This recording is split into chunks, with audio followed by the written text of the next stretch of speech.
Today in the studio, folks, as always, I got a real treat for you. Serial entrepreneur, venture capitalist, Derik Fay. Hey, Brad. Thanks for having me. What's cracking? Visiting my friend here in Vegas. I hooked up with Josh, my friend here, having a good time. Now, you've been serial entrepreneur for about 20 years, yeah? Yeah, since 2002 anyway. You could argue probably back to more like 13 years old before I really started making money, about 2002. But what were you doing before that? So I called myself intermediary venture capitalist, which clearly is not a thing. But as a young boy, even when I say young boy, but maybe 16, 17 years old, coming from humble beginnings, to say the very least, I was always very good at connections and communications and identifying people that had money. And I knew everybody that didn't have money. And so I would very simply connect these people. And it started really small, $1,000 for me, $5,000 for me. Then it started to really grow as I got into, say, 18 years old, 19 years old. And by the time I was 22, I was the venture capitalist. And how important do you think relationships are? Everything. Absolutely everything. I built my entire career on meeting people, shaking hands, making connections, and living up to my word. So I would say it's paramount. Well, the last one, living up to your word, that's how you keep relationships. It's not necessarily how you make them. Fair. If someone's listening to this, because I obviously preach relationships, how do they make them? What's the best way to make relationships? Get out there and shake hands, like to oversimplify. You know, my favorite thing to do now, still today, is I always sit at the bar. Why? I sit at the bar and I talk to every single person that I meet. Everybody's got a story. So for me, that's always been my go-to. And I teach it to my daughters. I say hello to every human being that I meet, whether I'm in a grocery store line or when we get in the Uber. How you doing, man? How's your day going? Everybody has a unique and genuine story. And for me, I've always taken great pleasure in making those connections. And so it's not a complicated process. Stick out your hand, open your mouth, be genuine and caring, and relationships will come. And that built this, I'd call it a career, right? You built, according to this, you built over 30 companies, all of which were exited in the 7, 8, and 9-figure ranges. Correct. Did you build them from scratch? The ones that we're speaking about there, yes, from the ground up. How many did you have? How many did I have? You just build and sell, build and sell, build and sell? So a combination of two. So yes, my goal always is within a 1 to 5 year period to sell, although the company I owned the longest was 12 and a half or 13 years. Simultaneous, and still today, I invest in smaller companies, scale them, and exit. I'm an unemotional businessman. It doesn't mean that I'm not emotionally involved, because you have to be, but I'm very good at recognizing when my trajectory is at its peak and getting out and leaving something on the bone for the next buyer, which I think is really important when you're looking to optimize your exit. So the answer is build from the ground up, invest in non-industry specific. I'm a cash flow guy. Doesn't matter what the industry is. I am not an expert at anything, but I'm lethal at a lot. And so I'm really good at providing fundamental, foundational support for entrepreneurs and or businesses, and hiring the experts or supporting the entrepreneurs that have got the company to that point, scaling very quickly and getting out at a really exciting exit multiple. So if you guys want to follow the dude at Derik Fay, DerikFay, just so you know, or DerikFay.com. Agreed. Thank you. So you've been out there for a while buying and selling businesses. Yes. Why not just, I always ask myself, should I build another business? Because we were just talking about the real companies that I'm building. Sure. Like I'm building them all from scratch again. I built this place from scratch. I was listening to, I think it was Dan Pena the other day. And he's like, why would you need to build it if you can just buy one that exists? I agree. Yeah, and I'm like, well, dude, I started thinking about that. Like, yeah, why ain't I buying them? They already exist. Right. They already went through the brain damage. Because, dude, to get Lightspeed up and running took me almost 8 years. 100%. Listen, of brain damage. The company that I was in for 13 years was dirt up. And there was a reason that it took 13 years. There's also, on the other side, a reason why I can get into a company and get out in 3 years with massive ROI. And that's because, like you said, it's already cash flow. You've already got a foundational team. You've got an operational partner. And so you're so far ahead, very little debt involved. So for me, I love building companies from the ground up. But my preference always is to get into a company that already exists. And I prefer tenured companies, 5-10 years old, that have maybe even the owner thinks that they've peaked. So I'd rather have a warm company that has demonstrated 5 years of success than a company that is hot and on fire, because it's a snapshot, right? Doesn't matter whether the balance sheet is perfect, debt to income is great. It's a snapshot. It's not a trend. And so I'd rather go with the trend over the snapshot and build on that. To me, I'm thinking I just look at cash flow, like 100%. Cash flow and terms. The rest I don't care about. Agreed. So people say to me, what do? I say, I buy cash flow. In a sentence, I buy cash flow, 100%. And there's a lot of businesses out there that'll, believe it or not, let you buy their business with their own money. You can acquire meaningful companies with almost no money. Well, I had someone come in here one time and offered me 40 million. And I'm thinking, 40 million, that's pretty nice chunk of change. So I'm like, so how does it work? I started to entertain the idea. Sure. And basically they wanted me to sign the piece of paper, and within 1 year they would give me $1 million.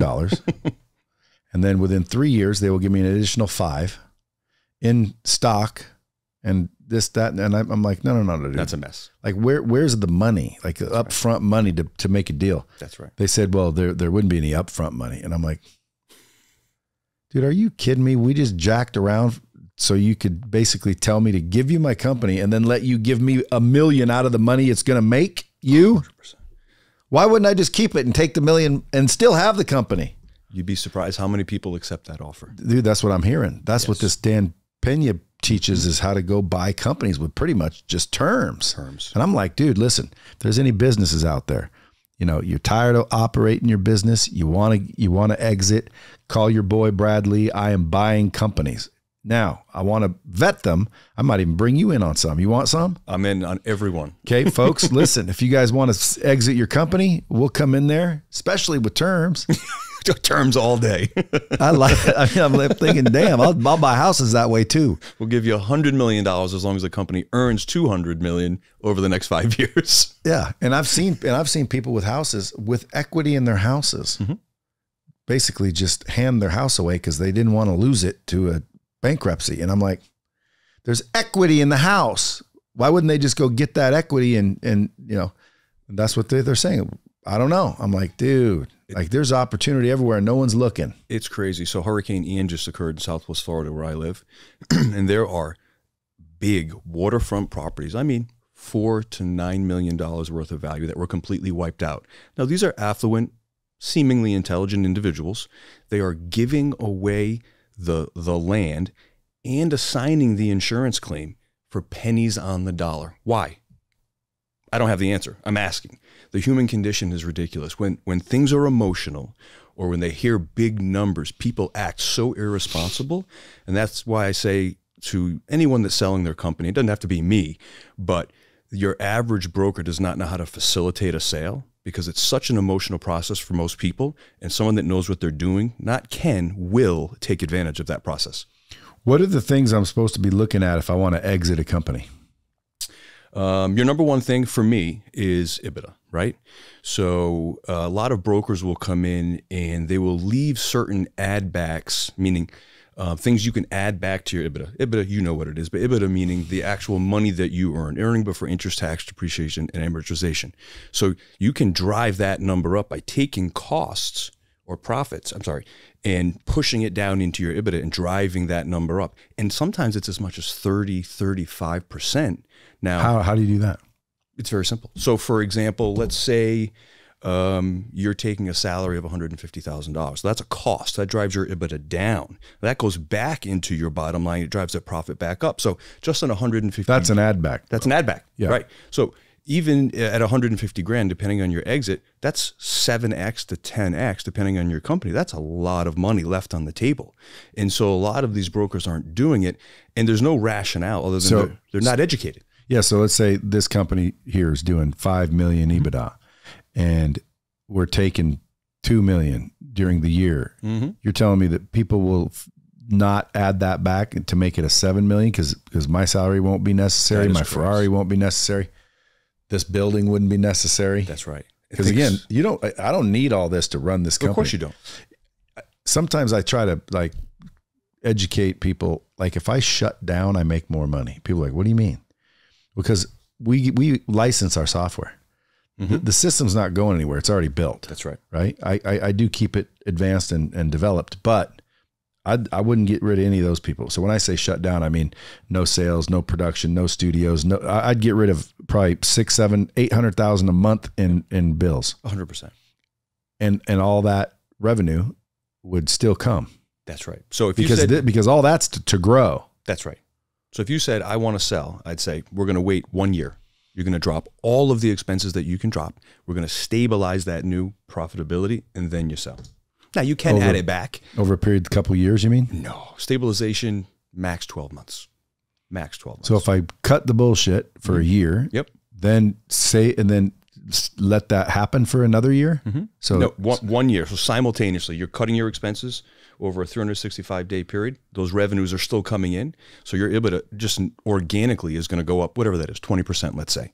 So that would be my advice, although it's not necessary. So depending on the total EBITDA, if you're 0 to 1 million, 1 million to 3 million, 3 million to 5 million, 5 million to 10, there are different parameters, different expectations, and more importantly, different buyers, right? So based on the value of your company, you're in a different situation, but there are still some really important nuances in sales. And I can confidently say, because I've done it many times, as I did to you before we went on the air, is get your valuation the day you're ready to sell. I guarantee you I will sell it for 10 to 25% more, guaranteed. And if I don't, then I don't get a penny. What do you get if you did? I'd probably take 20% of the upside. So you just make yourself 20% on the sale? Well, actually, I made you 80% extra. Would you kick me back 10 of it? I kicked you 80 already. No. What do you mean? Did you find the buyer? Of the upside. Did you find the buyer? Oh, you mean 20% of the upside? Of the upside. Oh. Absolutely. Not of total. No, that's not fair. Listen, I'm not greedy. So you're telling me if someone came in and said, I'll give you 40 million, Brad, and I say, Derek, and you say, I got you 50 million. You want 2 million out of the 10. You got it. Shit. Yeah.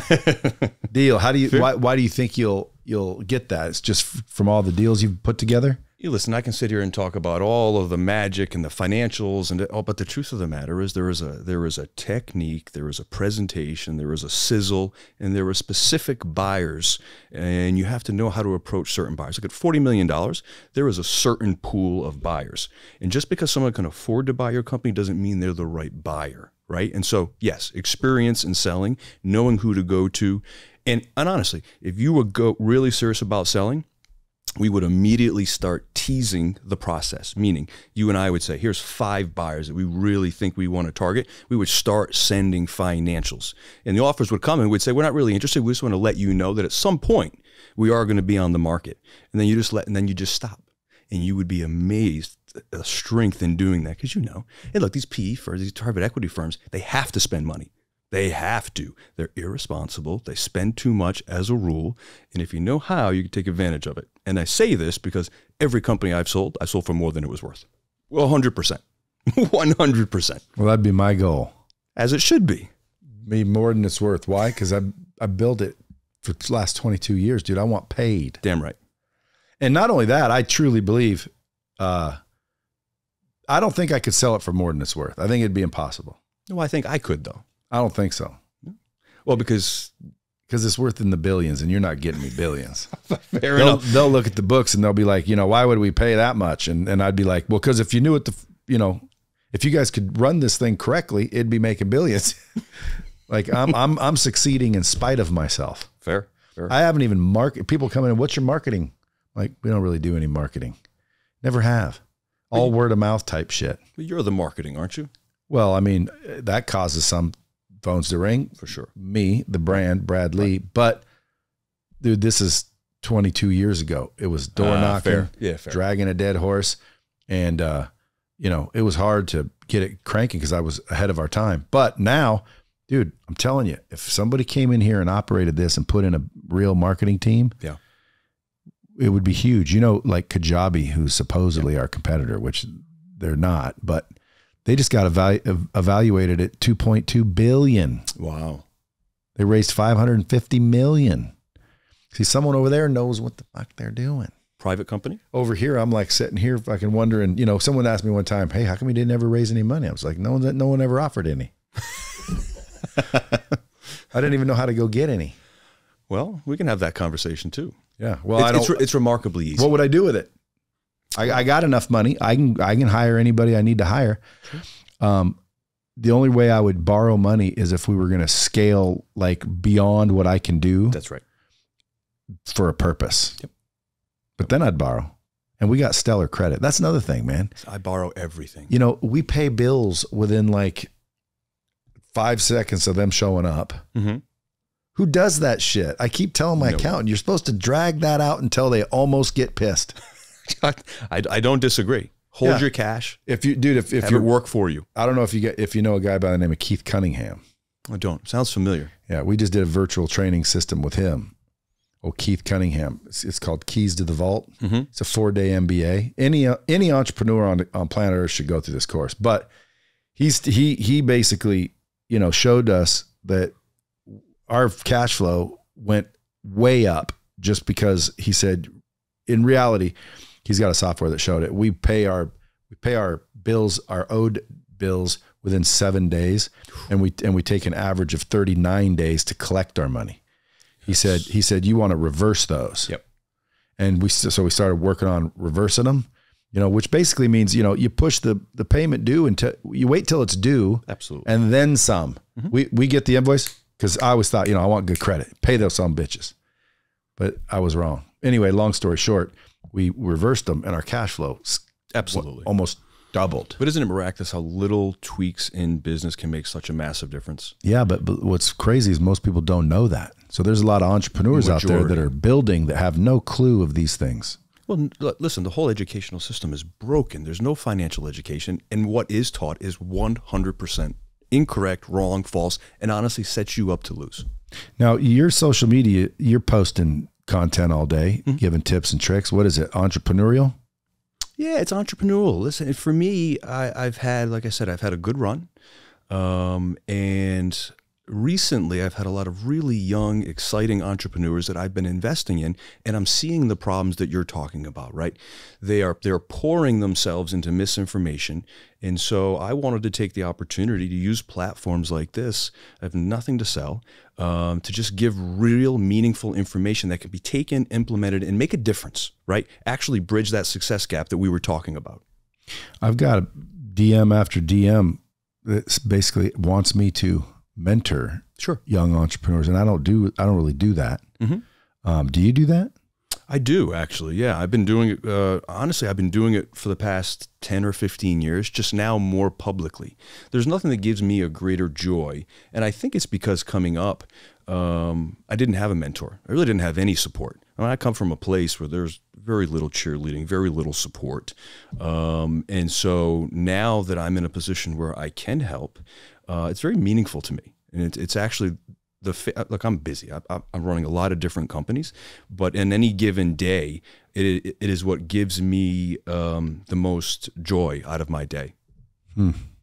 Well, maybe I'll start sending you these people. Absolutely, because I know. I mean, they're willing to pay too. It's just like, what am I going to do? Like now I got to go worry about your business. Shit, I'm still worried about my business. Well, here's the good thing, Brad, though. You know, things like that do lead to opportunity, right? Oh, and so for sure. And it's happened to me at least, I don't know, 15, 20 times. Young entrepreneur DMs me. I talk to him. I'm not charging you anything. I'll review a contract. I'll give you advice.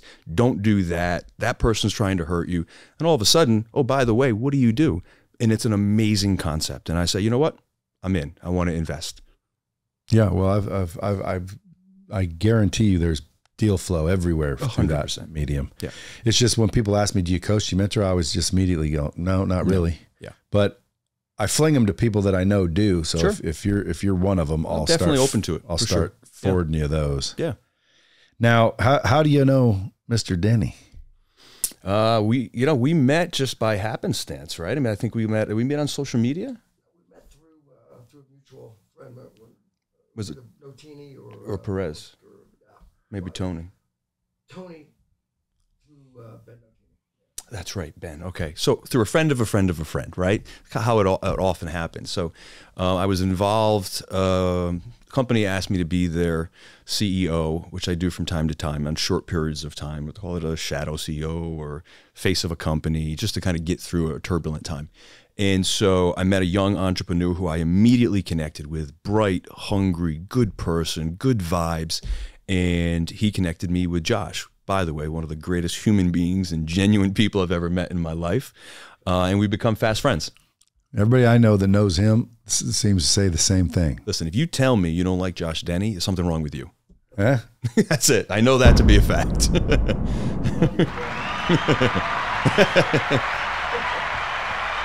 So what's the biggest payday you ever got? One check.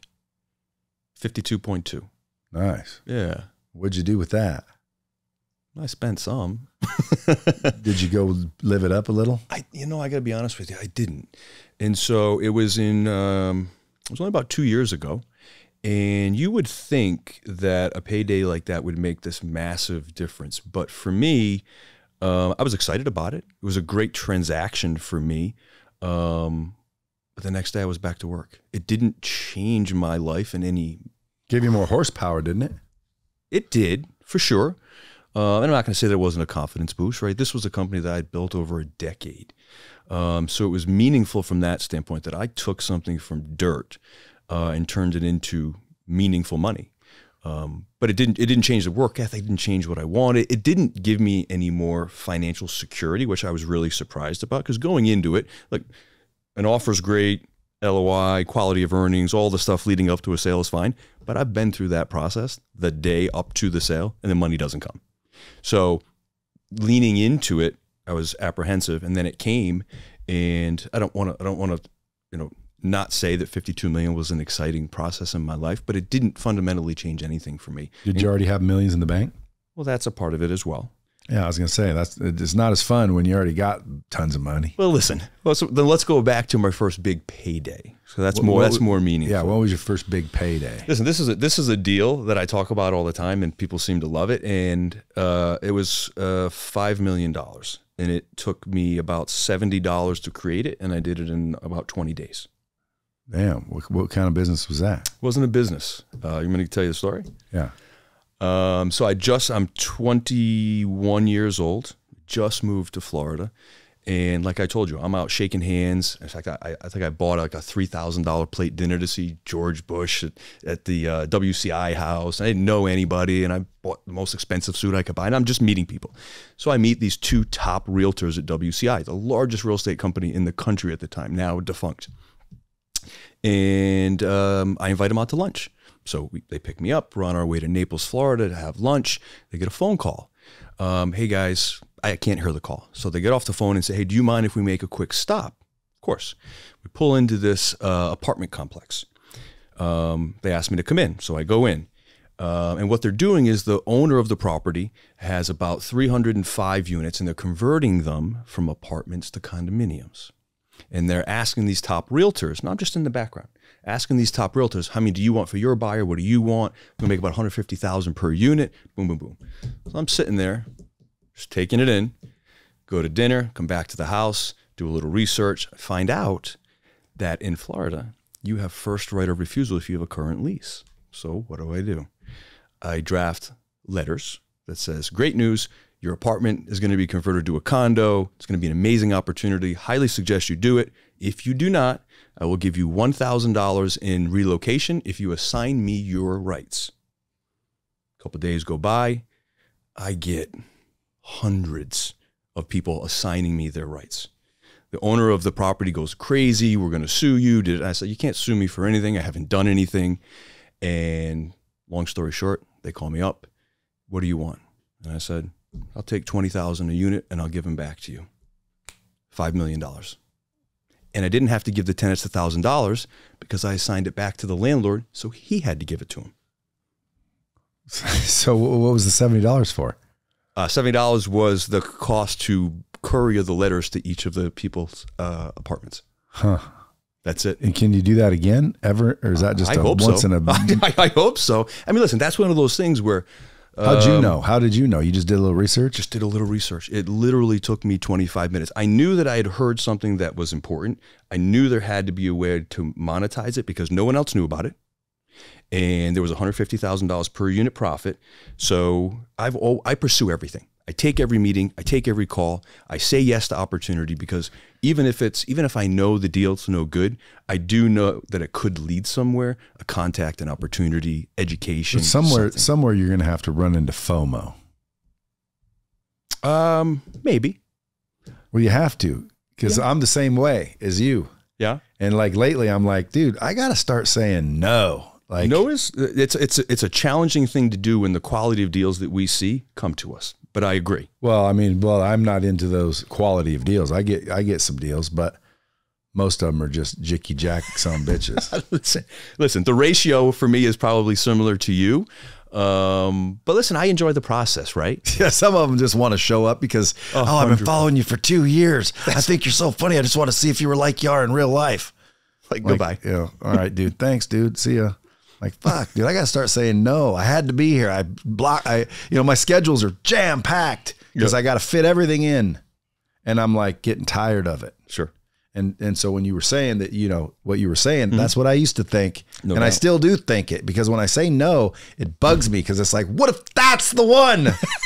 And it's not, but it never is. It never is. And I even told Maria, my assistant, I told her from now on, anybody wants a meeting, ask them if there's going to be a check involved. Like, is there a check involved? If there's no check involved, well, then don't put them on my calendar. You're going to get 1,000 DMs. They're going to say they have a check for you now. Dude, I will fucking book them all.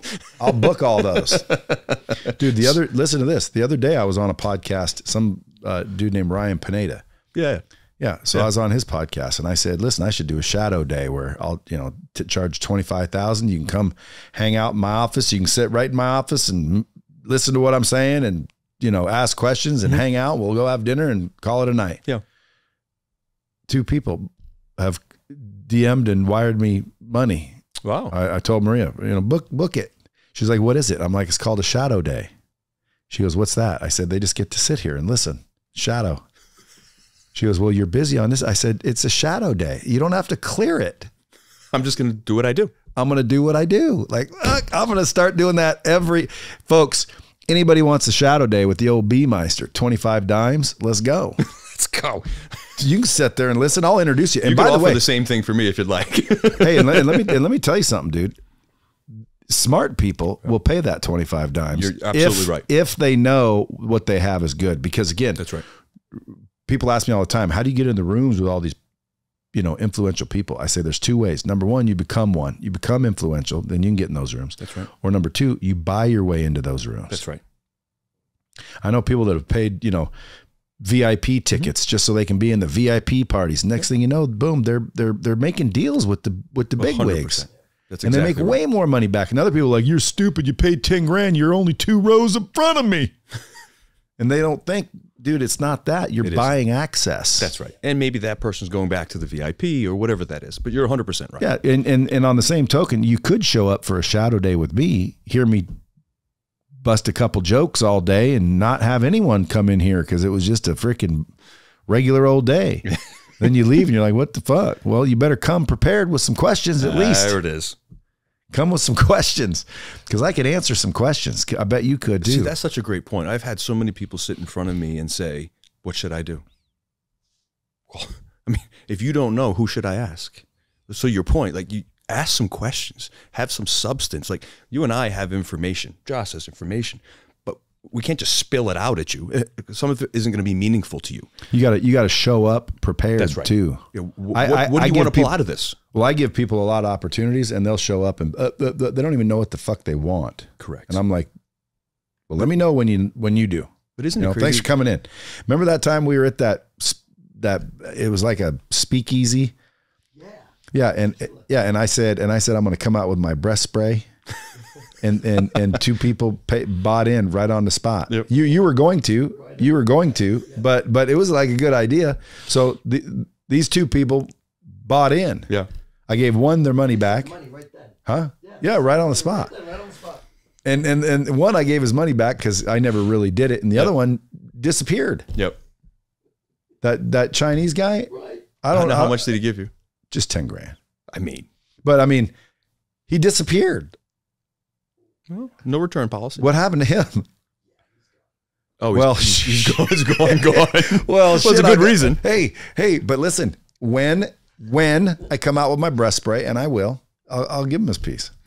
Because he didn't want his money back. The other one he's not out yet. I'm like, dude, I got businesses like I'm gonna fucking run out and worry about a breast spray. He was bothering me. I'm like, here, take it back. We're good. We're good.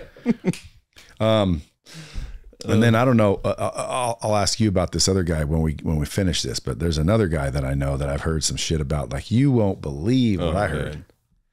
But isn't now the bomb squad is gonna be like, what'd you hear? What is it? Tell us. Isn't it shocking though how many people have no idea what they want in their life? I'll tell you what it is. His name's Brett Knutson. You heard of Brett Knutson? You know who I'm talking about? Apparently he just got arrested by the FBI. He was on the run. Apparently he was, doing inappropriate things. I'll say allegedly in case there's a lawsuit involved, but allegedly he was doing inappropriate things with his wife's children. Ugh.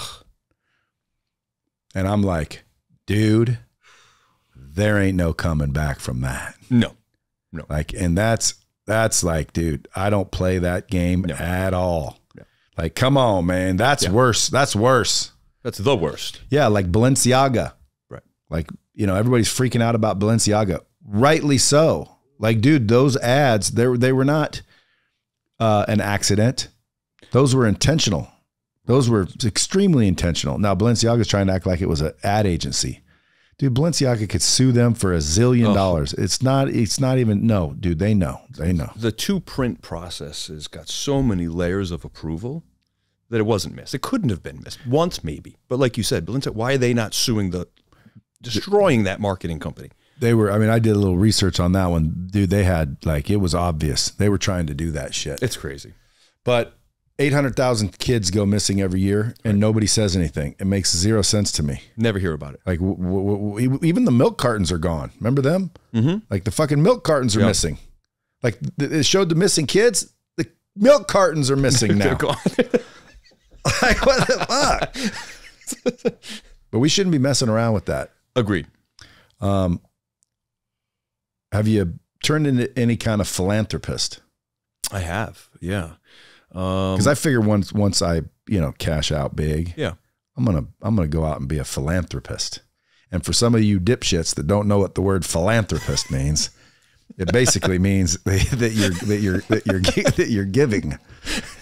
You give money. Well, luckily you don't have to or time. You don't have to be money. It could be time. Agreed. But a philanthropist is someone who gives, I think. Yes. Well, luckily for me, I'd have to be able to spell it to actually do it. I've quietly donated millions of dollars over the years. And I say quietly because of where I came from, real poverty, I always had a real problem with taking publicity and fears of how it made those people feel. And I'm not saying that it's wrong when someone's standing there and giving a family that needs money a check for $10,000 and posting it on social media. They're doing it. Fantastic. It's not my MO. For about 10 years, I had a national 501c3 charity called Around the Clock Caring. And so what I did was I bought single family homes in the communities that I operated and made money. And I placed abused women with children. They lived in my homes for free.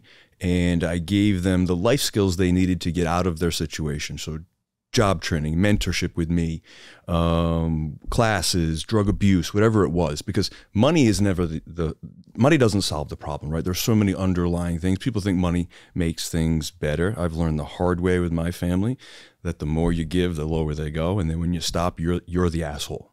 Right? Some cases, but yes, most cases I would agree with. In my case, there's some cases that's not necessarily true.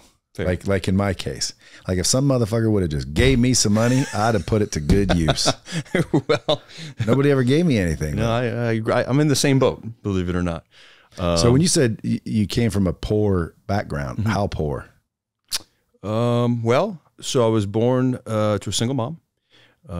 We lived in the projects in Rhode Island, Section 8 housing. She didn't have a job.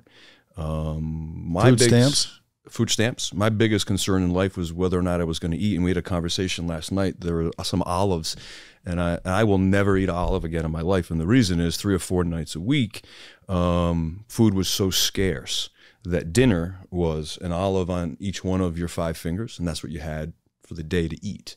And so it's funny how those things leave an impression. So when I say poor, I mean poor, abusive, poor in every way you can imagine, right? You know, I don't mean to laugh, but I just thought of a joke when you said that. Shoot, what is it? Well, when I was a kid, I was so poor. My dad had to, you know, he didn't have any money to buy us Christmas presents, so he just cut a hole in my pocket so I'd have something to play with.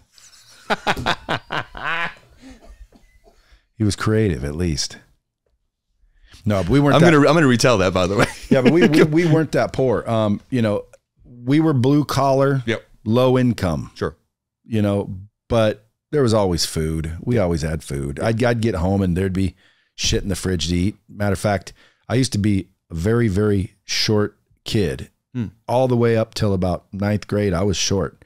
And I came home in the summers, from school, and I started chugging the milk. I hated milk for the longest time. Then I started loving milk, and I started chugging milk. And as soon as I started chugging milk, believe it or not, I don't know if it was the milk, but dude, I went away one summer, came back. I'm standing in the high school, and someone runs up to the crowd we were in, and they're like, dude, has anybody seen Bradley yet? I hear that son of a bitch is huge. And I look over and I'm like, dude, I'm right here. And they're like, holy shit, dude. So I grew like, 7, 8 inches in a summer. And so you're from drinking milk. You sponsor milk now?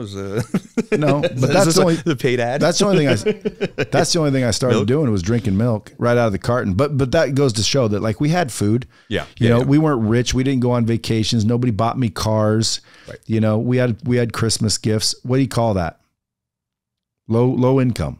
I don't know if is that I want to say middle class. Like my dad worked his balls off. Your mom didn't work at all. She had no job. Not for a long period of time. So and it was single mom too. So that makes it even harder. How did you have brothers and sisters? 2 half brothers, sister and brother. So all of you hungrier than shit. Hungrier than shit. Yes. Like, see, what about Christmas's time or holidays would come around when you didn't have no dough? Yeah, I mean, what you would expect, right? Not very meaningful.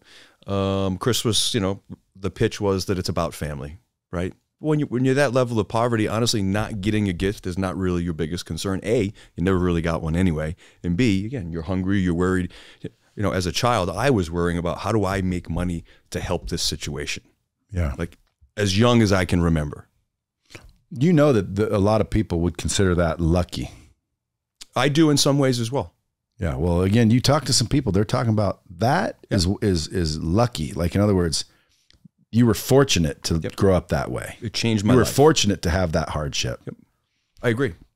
So do I. I think that's where the good perspective comes from. Mm-hmm. Like I used to bitch about the socks I'd get for Christmas. Like, fucking seriously, socks? I can't get a fucking BB gun or something, right. But I'm not as, hard faced as you were. Mm-hmm. I think maybe I would be already exited if I were.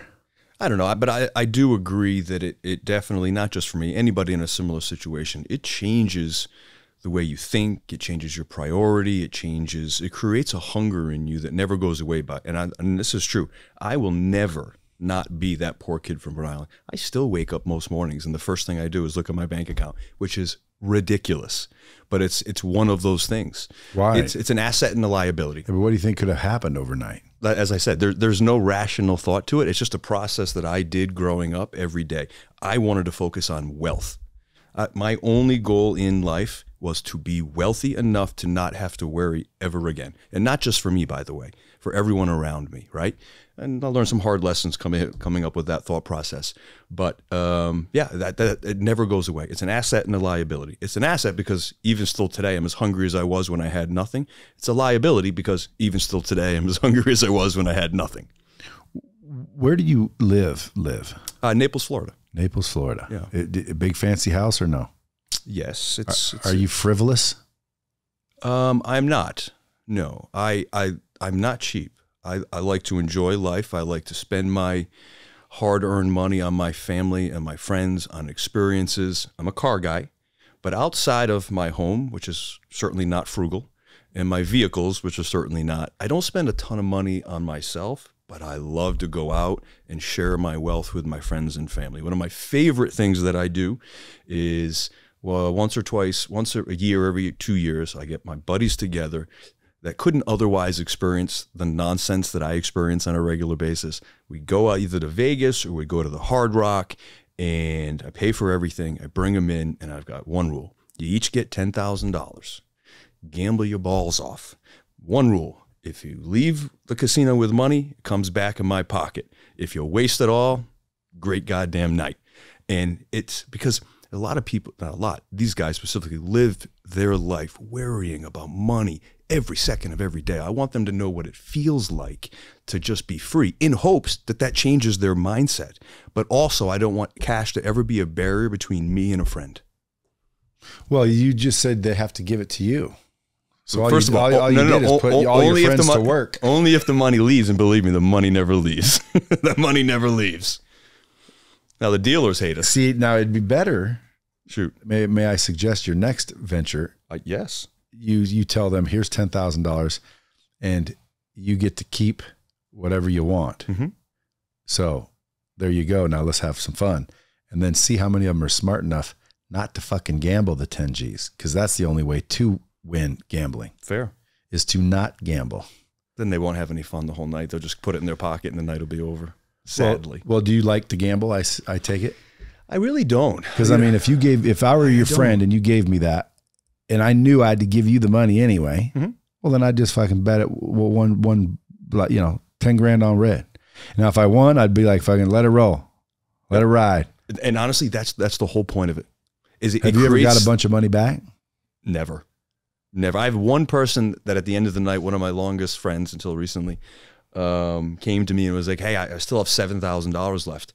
And I said, then go back, drink, spend, buy, do whatever you want. Now you can buy stuff, but you just can't leave with cash. I don't, because if I did what you said, every one of them will go, oh my God, $10,000. I can pay my mortgage for the next year. And then the night's over and they'll just sit there. I want a night of them to be free. Are these old friends or something? Old friends, yeah.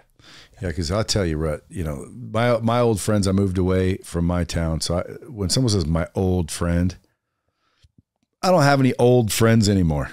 And those you can't replace. You're right. I had one friend from high school, my friend for 33 years, godfather to both my kids. Would have died for him, thought their friendship fell apart about a year ago. But that was my oldest friend. Yeah, I don't have any, I got some old friends because I'm old. Well, but I'm talking about childhood. Yeah. Well, I left my hometown at 20, and it's crazy. And you probably have the same experience. If you go back for a holiday or a reunion, everybody's the same. And a lot of them are dating each other. I swear to God, Brad, I went there and my high school baseball team, a lot of the guys were still wearing the hats from high school baseball. And so how do you expect to go to that next level if you refuse to even get out of your comfort zone, right? I've been forgetting the bombs, but yeah. You'd think that's common sense, correct? You would think. It's unbelievable to me. I went back to a high school reunion once. Yep. And everyone was kind of the same. It's crazy. There was this one girl that everyone wanted back in the day, and this one dude got her. Yeah. And when I went back, I was like, then I was all bummed because he got her. Yeah. Now we're all like, thank God he got her. Thank God. Everyone was pretty much the same. Yep. It was unbelievable. People got to change. Yes.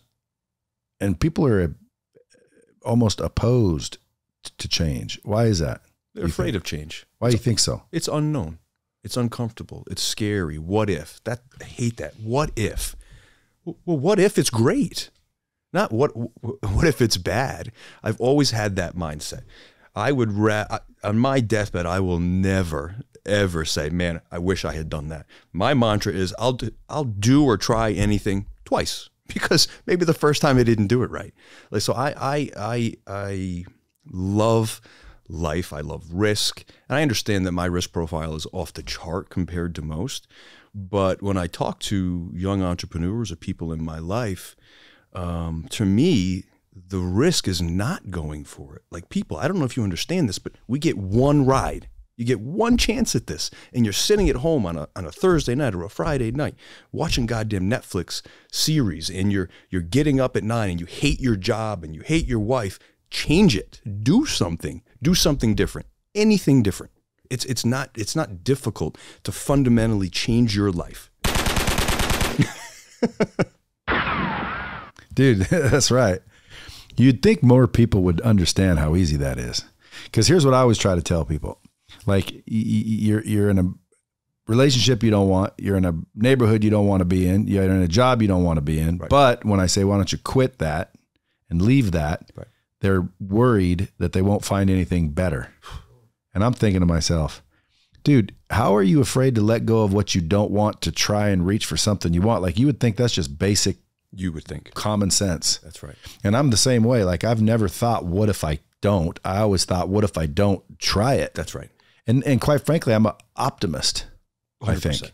I have an unrealistic expectation of success. I assume everything I do, I'm going to succeed at. That's not necessarily true, but I believe it. Yeah, me too. My Twitter thing says, lucky as hell and willing to roll the dice. That's me. I'd say I'm as lucky as you can get. One time I got kicked out of a casino for calling 5 roulette numbers in a row. I can call my wife and prove it. I've done it before. People are like, no way. I call her out of the blue. How many times? 5. Dude, it's crazy. They kicked me out. I'm lucky as shit. Always have been. I've tried to put this place out of business. Doesn't seem to work. I agree. I like to say that I'm the luckiest person in the world. Not always good, but stuff that happens, doesn't happen to everybody. Anybody happens to me twice. Yeah, like this episode is going to come out, and someone's going to hear it, and I'm going to get some lucky ass break because I said, call me if you want your business. That's right. I'll make sure if anyone calls me, I'll give you a courtesy opt-in 2% if they call me, and you do the same. Oh, deal. No, not 2%, 50-50. Oh, done. It's your episode. Handshake. Deal. Because they'll call me, yeah. and I'm one thing I'm not, and that's greedy. Agreed. Like, to me, dude, everything's abundant. Listen, if you're There's so much abundance around, it's unbelievable. Yeah. And if you're greedy, people pick up on that. Well, and not only that, but there's abundance. I can go do 10 more podcasts. Shit, when this drops, all of a sudden that happens, I'll start doing solo podcasts. Hello, everybody. It's Bradley. I've got no treat for you today, just me talking. But if you're out there needing help, listen, I'm here to help. Call me. My ratings might go down after that, but hey, you never know. These listeners, they're called the Bomb Squad. Dude, I've got very successful people listening. I've got freaking people wanting to be successful. I've got entrepreneurs, solopreneurs, business owners, like real people. Yeah. What would you have them do for you if they could? Like, what would be your ask for the Bomb Squad? What would I have them do for me? Yeah. Interesting question. I guess we're a giving bunch. We are a giving bunch. Well, I like the 25K per shadow. No, listen. So I do have, my main company is 3F Management, right? So we do aggressively invest in promising young entrepreneurs, and more importantly, promising young companies. And so if you have a company or you have a concept that you know that there's more to it, and maybe you're just not sure how to take that next step, 3F Management and myself, we are the team that come in, scale very aggressively, very quickly. We add our C-suite team, our technology, our standard operating procedures, and we get you to where you want to go in an aggressive time period. And as I've mentioned, no one can sell a company for more than I do. I believe that. I've demonstrated it, and I will continue to demonstrate it. So I guess deal flow, right? If I can add value to a company or to an entrepreneur's journey, then either through you or through me, reach out. Dude, that's good. Guys, DerikFay.com. You can go right direct. You don't have to bother me. But if you do, bring me deals. I'm looking for deals. Derik Fay, at Derik Fay, DerikFay, folks. Appreciate you guys listening. Appreciate you coming in. Thanks, brother. Appreciate it. And as always, until next time, folks, keep that shit real. Dropping bombs with the real Bradley. Subscribe now.